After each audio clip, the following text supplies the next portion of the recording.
할렐루야.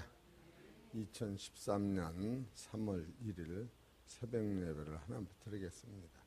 하나님 말씀은 야고보서 1장 1절서 4절까지 보시겠습니다. 시작. 하나님과 주 예수 그리스도의 종 야고보는 흩어져 있는 12지파에게 문안하노라. 내 형제들아, 너희가 여러 가지 시험을 만나거든 온전히 기쁘게 여기라. 이는 너희 믿음이 시련이 인내를 만들어내는 줄 너희가 알미라. 인내를 온전히 이루라. 이는 너희로 온전하고 구비하여 조금도 부족함이 없게 하려 함이니라. 아멘. 오늘 하나님께서 저와 여러분에게 주시는 말씀은 야고보서 1장 1절서 4절에 있는 말씀으로 제목은 하나님과 예수님의 종이 되라 하십니다. 하는 말씀이 선포되실 때에 큰 은혜를 받으시기를 바랍니다. 그간 한 달 동안은 우리 김승희 목사님이 새벽 예배를 맡으셔서 수고하시고 한 달 동안 큰 은혜 가운데서 믿음으로 새벽 예배를 증거해 주실 때 저와 우리 성도님들도 큰 은혜 받으시고 또 한 달 전에는 시브리를 마치고 오늘부터 야고보서를 시작합니다. 이 본문을 말씀드리기 전에 야고보서는 그 행암장이라고 해서 이 좀 말씀 증거하기 어려운 장이에요. 왜 그러냐 하면은 우리가 예수 믿고 구원받는 것은 인간의 행위로 구원받는 것이 아니고 예수 그리스도를 믿음으로 구원을 받게 돼 있어요. 왜 그런가 하면 인간은 날 때부터 죄인이기 때문에 은혜를 먼저 받지 못하면 예수님의 피를 받지 못하면 죄를 씻을 길이 없어서 행위로는 사람이 불가능한 거예요. 그런데 야고보서를 쭉 보시다 보면 오늘 야고보서 뼈대를 보시고 또 시간이 남으면 야고보와 야고보 어머니 예수님과의 관계성을 잠깐 말씀을 드리려고 하니까 야고보서 1장 5절을 보세요. 시작. 너희 중에 누구든지 지혜가 부족하거든 모든 사람에게 후히 주시고 꾸짖지 아니하시는 하나님께 구하라. 그리하면 주시리라. 됐어요. 이것이 은혜인 거예요. 은혜라고 쓰진 않아도 너희 중에 누구든지 지혜가 부족하거든. 이 지혜가 잠언에서는 지혜요. 이 지혜가 창세기로 가면 말씀이요. 이 지혜가 요한복음으로 가면 예수 그리스도인 거예요. 그렇기 때문에 성경에서 야고보가 처음 우리한테 너희 중에 누구든지 지혜가 부족하거든. 우리 안에는 없기 때문에 모든 사람에게 후히 주시고 꾸짖지 아니하시는 하나님께 구하라. 그리하면 주시래. 이 말씀을 꼭 우리는 믿음이라고 써놓아야 믿음인 줄 안단 말이에요. 참으로 첫째로 야고보서도 기둥이 은혜로 시작되는 거예요. 두 번째로 야고보서 1장 6절 7절을 보십시다. 시작. 오직 믿음으로 구하고 조금도 의심하지 말라. 의심하는 자는 마치 바람에 밀려 요동하는 바다 물결 같으니 이런 사람은 무엇이든지 주께 얻기를 생각지 말라. 두 마음을 품어 모든 일에 정함이 없는 자로다. 두 번째는 두 마음 품지 말라고 하는 것은 믿음을 가져라. 대단한 거예요. 이렇게 뼈대를 기초를 벗어 이걸 닦고서 이 야고보를 봐야 돼요. 세 번째로는 야고보 안에도 인간 안에는 의가 없다. 야고보서 1장 17절 시작. 욕심이 잉태한즉 죄를 낳고 15절 욕심이 잉태한즉 죄를 낳고 죄가 장성한 사망을 낳느니라. 이렇게 있어요. 사람 안에는 어린아가 엄마 뱃속에서 나서 숨 쉬고 젖 먹는 게 욕심인 거예요. 육이라고 하는 것은, 먹는다고 하는 것은 육체를 공급받는다고 하는 것이 욕심으로 시작되는 거예요. 이런 것을 보면은 첫 번째는 은혜를 소개하고, 두 번째는 믿음을 소개하고, 세 번째는 너는 누구냐? 너는 누구냐? 이것이 나는 처음부터 죄인이다. 이걸 깨닫게 하는 거예요. 네 번째로 하나님은 누구시냐? 하나님만이 무죄 상태요. 하나님만이 무법을 적용한 것을 성경에서 알 수 있어요. 야고보서 1장 13절을 보십시다. 시작. 사람이 시험을 받을 때에 내가 하나님께 시험을 받는다 하지 말지니 하나님은 악에게 시험을 받지도 아니하시고 친히 아무도 시험하지 아니하시느냐. 하나님의 신성을 이렇게 방법만 틀렸지 하나님은 홀로 한 분이시고, 하나님은 어떤 사람한테 죄를 지게 하지도 않고 받지도 않고, 그건 무엇을 얘기하느냐면 하나님만이 무죄 상태, 하나님만이 거룩하다, 이것을 소개하는 거예요. 이런 것을 한눈에 딱 볼 때에 이야, 새벽에 일어나서 이것을 줄거리를 내가 쓰면서 하나님 엎드려서 눈물로 감사하는 것은 하나님 보여지지 않는 그 세계를 이렇게 집약적으로 성령 안에서 깨닫게 하시니 감사합니다. 그럴 수뿐이 없는 거더라고요. 다섯 번째로는 야고보서에도 창조의 목적은 하나님의 아들이라고 그랬어요. 아들이 나와요. 다섯 번째 야고보서 1장 23절을 보세요. 시작. 누구든지 도를 듣고 행하지 아니하면 그는 거울로 자기를 보고 가서 그 모양의 어떠한 것을 곧 잊어버리거니와. 이것을 도를 듣고 행하라. 도를 듣고 행하라고 하는 거예요. 도를 듣고 행하면 어떻게 되느냐 하면은 우리는 아들이 되는 거예요. 마태복음 5장 45절.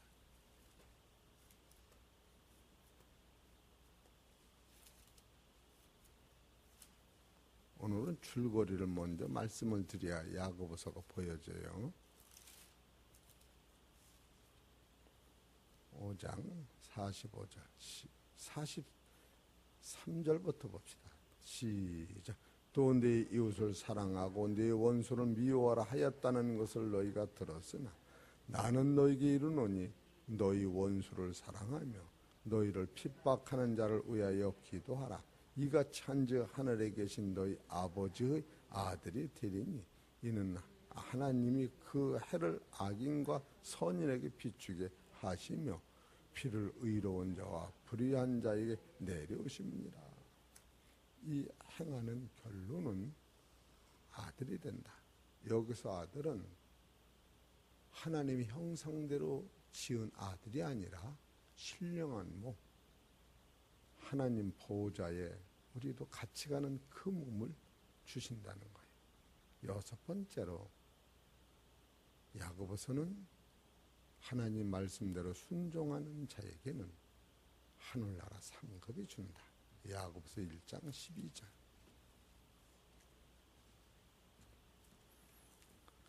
시작. 시험을 참는 자는 복이 있도다. 이것에 옳다 인정하실 판단 후에 주께서 자기를 사랑하시는 자에게 약속하신 생명의 면류관을 얻을 것임이니라. 참으로 하나님의 나라에서 여러분과 나를 사랑하셔서 유업을 주신다. 생명의 면류관을 주신다. 이런 것을 한 번에 볼 때 야고보서는 로마서나 요한복음이나 다른 말씀과 상통되는 것이 있다. 이런 것을 찾아야 돼요. 일곱 번째로 성경의 목적은 진리로 말미암아는 아들인데 야고보서도 아들을 원하는 거예요. 야고보서 1장 18절 시작. 그가 그 조물 중에 우리로 한 천열마게 되게 하시려고 자기 뜻을 쫓아 진리의 말씀으로 우리를 낳으셨느니라. 요 상태는 야고보서 요한복음 1장 12절 그를 영접하는 자, 그를 믿는 자, 그는 자녀되는 권세를 주셨으니 이는 혈통으로나 육정으로 사람의 뜻으로 나지 아니하고 진리의 말씀으로 나왔다. 갈라디아서 4장 4절 후에 보면 때가 이르러니 율법 아래 나시고 육체 아래 나게 하시사 우리를 성령 안에서 아들로 만드시고 하나님의 자녀 삼으시고 우리를 하나님의 나라에 유업을 주신다. 이것이 성경의 원리예요. 그런데 야고보서를 딱 보다 보니까 이 7가지가 그냥 잡히는 거예요. 그래 그냥 그 전에 아는 거는 야고보는 행함이 인간이 행할 수 없는 그 부분까지 행하라고 그런다라고 그래서 성경을 자세히 보다 보니까 첫째로 야고보는 은혜로, 두 번째로 믿음으로, 세 번째로 죄인을 부르시고, 네 번째로 거룩하신 하나님이 창세전부터 계획하시고, 다섯 번째로 행함으로 아들을 만드시고, 여섯 번째 아들 되면 상급을 주시고, 일곱 번째 진리의 목적인 새 신령한 아들이 나오는 것을 야고보서를 볼 때, 이것이 우리네들이 그냥 남들이 얘기하는데요. 야고보서는 행함으로 어렵다, 불가능하다 여기다 초점을 맞추는 것이 아니라 이것은 지금 야고보서를 처음부터 쭉 반하기 전에 이 기초 안에서 야고보를 반학할 때 행함이 없는 믿음은 죽은 믿음은 그 본질을 찾아낼 수 있는 거예요. 그래서 야고보서 1장에서 성경을 통하여 흐르는 맥을 이렇게 찾아낸 거예요. 또 하나는 야고보서는 1장 2절에 보면 내 형제들아 너희가 여러 가지 시험을 만나거든 온전히 기쁘게 여기라. 이는 너희 믿음이 시련이 인내를 만들어내는 줄을 너희가 알미라. 인내를 온전히 이루라. 이는 너희로 온전하고 구비하여 조금도 부족함이 없게 하려 함이라. 이것은 야고보만이 마태, 마가, 누가복음 쭉 보시면서 로마서, 고린도전서 쭉 보시면서 이렇게 시험을 바로 대두시킨 것은 야고보서뿐이 없어요. 그 다음에 베드로전서가 이와 같이 흐르고 있어요. 그럼 야고보서는 어떻게 해서 믿음 이전에 시험을 이겨야 된다고 쓰는가? 이것을 볼 때에 두 번째로 야고보를 말씀을 선포하기 전에 야고보의 심정을 알아내야 돼요.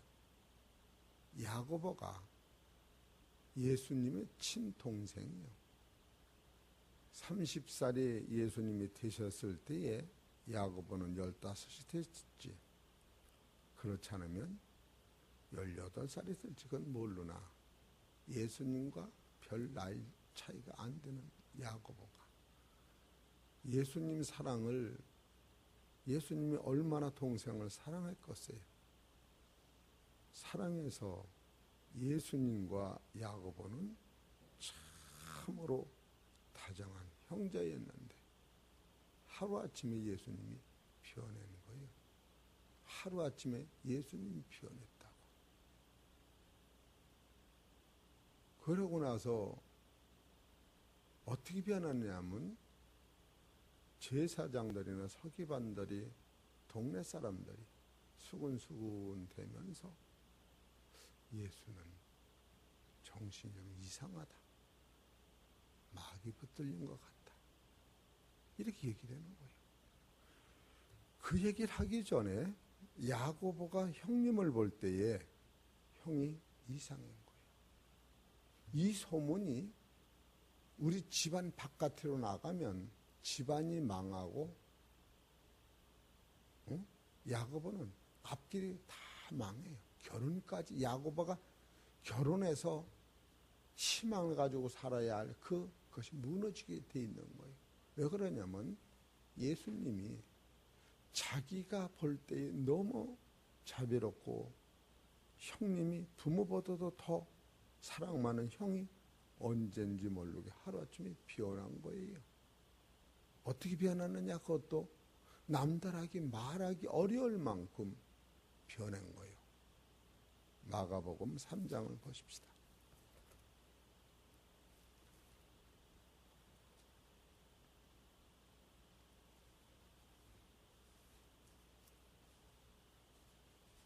(3장) 20절 시작. 집에 들어가시니 무리가 다시 모임으로 식사할 겨를도 없는지라 예수의 친속들이 듣고 붙들어 나오니 붙들려 예수 친족들이 듣고 붙들려 나오니 이는 그가 미쳤다 함이라라. 예수님의 친척들이 예수님을 붙잡아 오는 거예요. 미쳤다고. 동네 사람이나 가족들도 알았는데 야고보는 이전부터 알은 거야. 한 집 살아니까. 그리고 22절에 보면 예루살렘에 내려온 서기관들은 저가 바알세부를 짚었다 하며 또 귀신의 왕을 심입어 귀신을 쫓아낸다 하니 무당이라는 거예요. 지금 이렇게 예수님이 야고보 볼 때에 그렇게 잘나고 인자한 우리 형이 미치다니.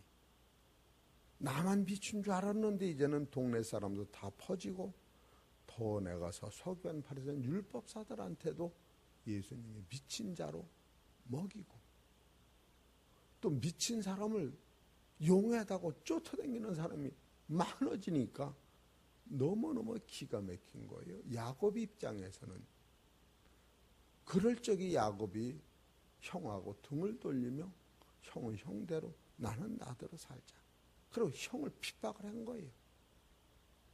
그런데 예수님이 돌아가시고 나서 성령을 받고 나니까 예수님이 미친 것이 아니고 귀신 붙들린 게 아니고 성령의 역사로 말미암아 하나님의 아들이라는 것을 야곱이 그걸 깨달을 때에 미친 사람한테 미쳤다고 해도 이건 큰일 나는 판인데 미치지도 않은 하나님의 아들한테 미쳤다고 소문을 내고 핍박을 했으니 야고보가 이 말도 못하는 시험 속에서 하나님 앞에 형은 돌아가신 후에 얼마나 가슴이 저리고 아팠겠느냐 그거예요. 여러분이 내 자식이라고 내가 생각을 해보시라고.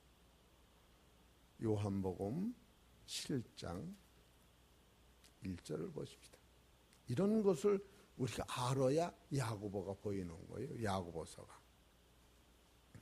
요한복음 7장 1절. 이후에 예수께서 갈릴리에서 다니시고 유대에서 다니려 아니하시면 유대인들이 죽이려 함이라. 여기서 죽이려 하는 것은 하나님의 아들이라고 죽이려 하는 것도 있지만 또 하나는 하는 게 이상해요. 2절. 유대인의 명절은 초막절이 가까운지라 그 형제들이 예수께 이르되 당신이 행하는 일을 제자들도 보게 여기를 떠나 유대로 가소서. 스스로 나타내기를 구하면서 묻혀서 일하는 사람이 없나니 이 일을 행하려 하거든 자신을 세상에 나타내서 하니 이는 그 형제들이라도 예수를 믿지 아니함이더라. 이렇게 나와요. 예수를 안 믿는 것까지는 좋은데 미쳤다고 이제 예수를 붙잡으러 다니는 거예요. 그랬는데 여기서 더 기가 막힌 것은 예수님을 찾으러 갔지요. 그러면 형제지간에 어떻게 내가 형을 미쳤다고 그러느냐고. 그래서 예수님이 미친 사람끼리 모여서, 예? 야고보가 볼 때에, 그 형제들이 볼 때에, 그래도 미친 사람이 말을 잘하는지 능력이 있어가지고 미친 사람들이 모여서 무언가를 할 때에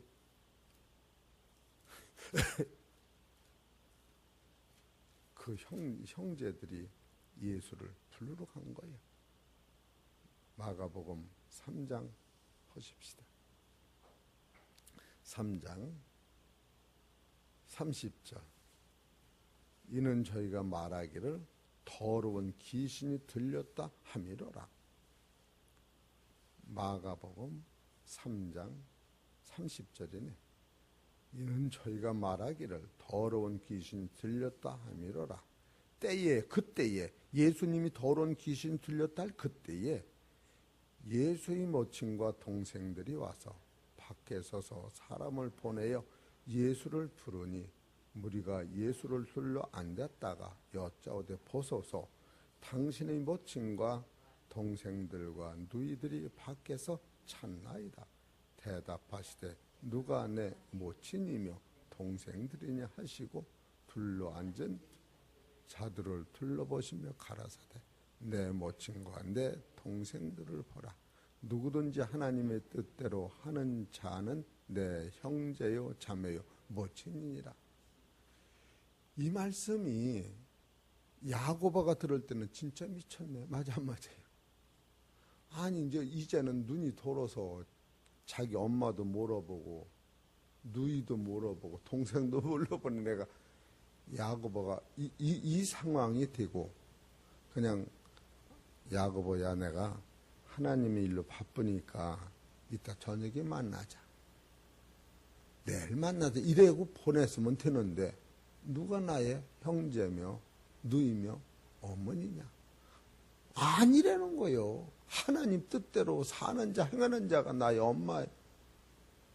이것을 야고보가 깨달을 수가 없었던 거예요. 얼마나 야고보 입장에서는 기가 막히겠어.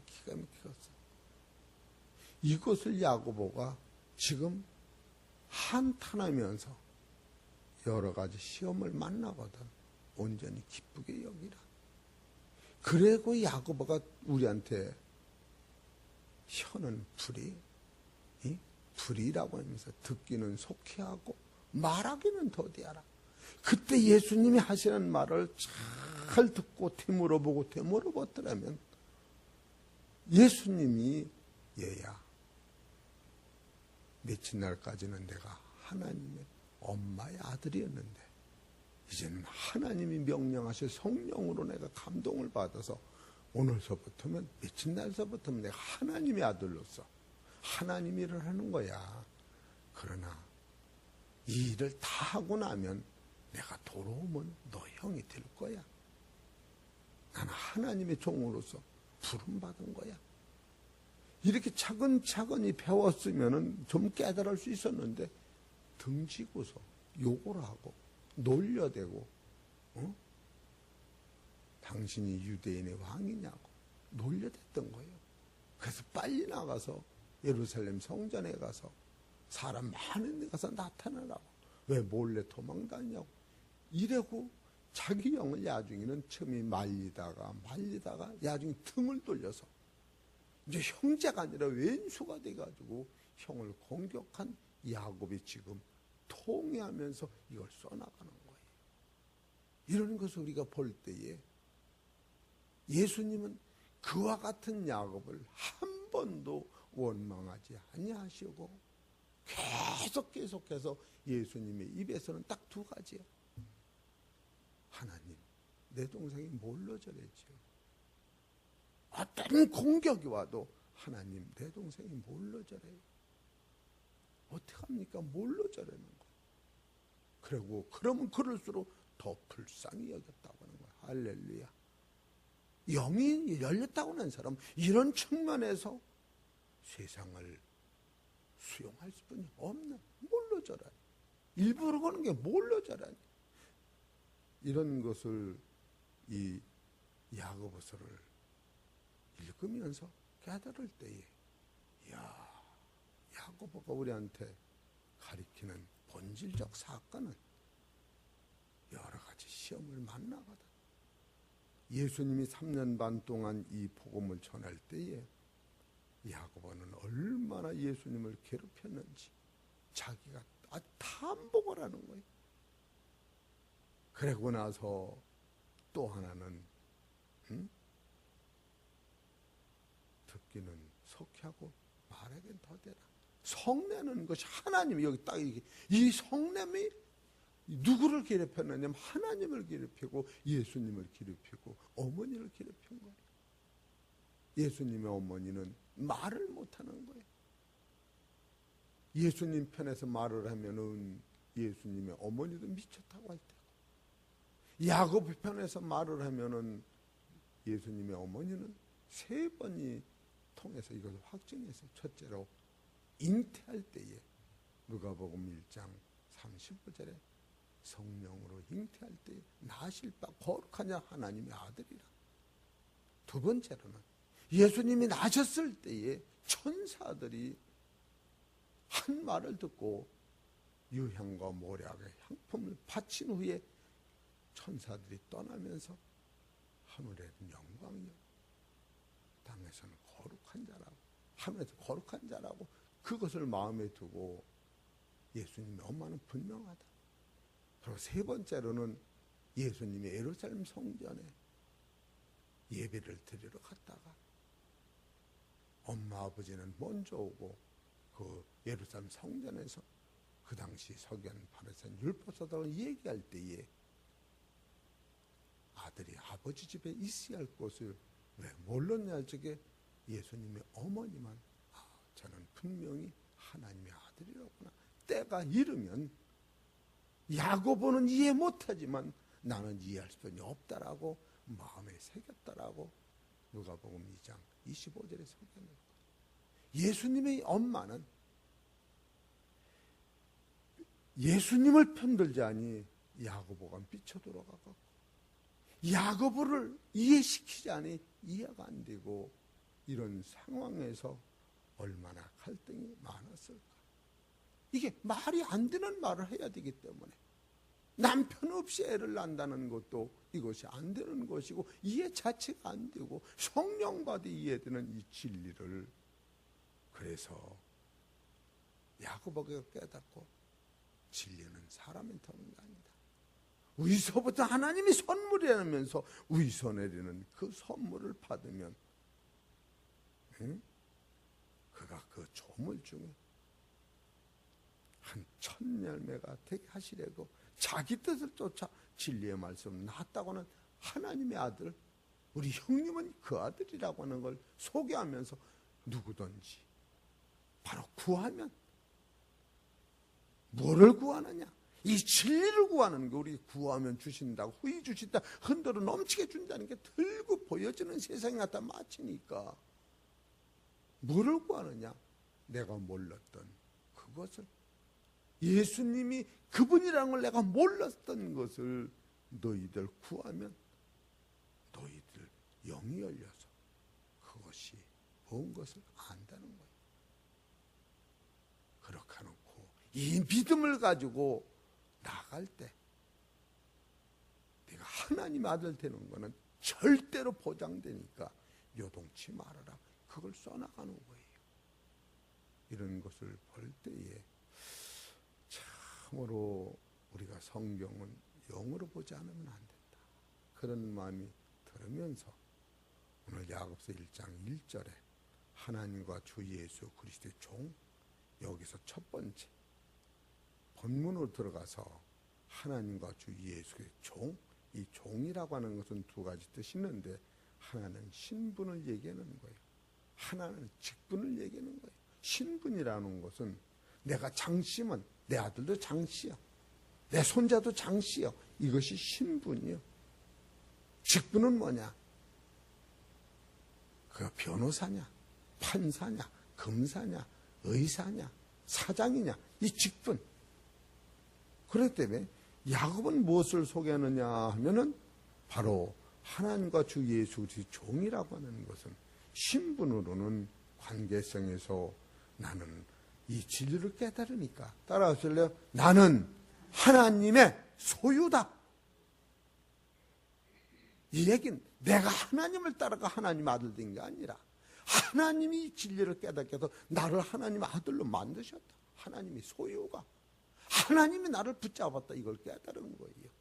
두 번째로 직분은 이제는 내가 하는 일은 예수님이 세상에 오셔서 사도행전 10장 38절인가 7절에 보면 성령을 물부터 주심으로 말미암아 하나님의 일을 행하셨듯이 바로 예수님이 떠난 다음에 성령을 받고 나니까 예수님의 뒤에서 행했던 그 일을 하나쯤을 하나님의 일, 하나님의 뜻을 행하는 바로 직책을 맡았다.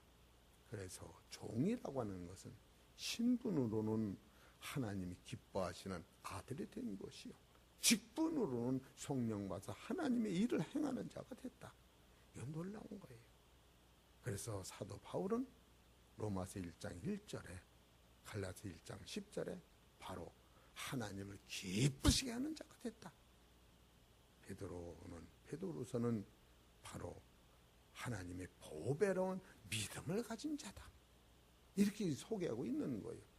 이런 것을 보면은 우리 사랑하는 성도 여러분도 야고보를 통하여 하나님의 종이 되신 이 야고보의 서신을 통하여 따라하세요. 나도 하나님께서 부르신 아들이 됐다. 두 번째로는 나를 성령을 보내셔서 하나님의 일을 행하시는 일꾼이 됐다. 이 두 가지를 가슴속에 깊이 새기셔서 참으로 놀랍다. 감사함으로 믿음으로 승리하시는 주의 복된 성도님 되시기를 주의 이름으로 축원합니다. 기도드리겠습니다.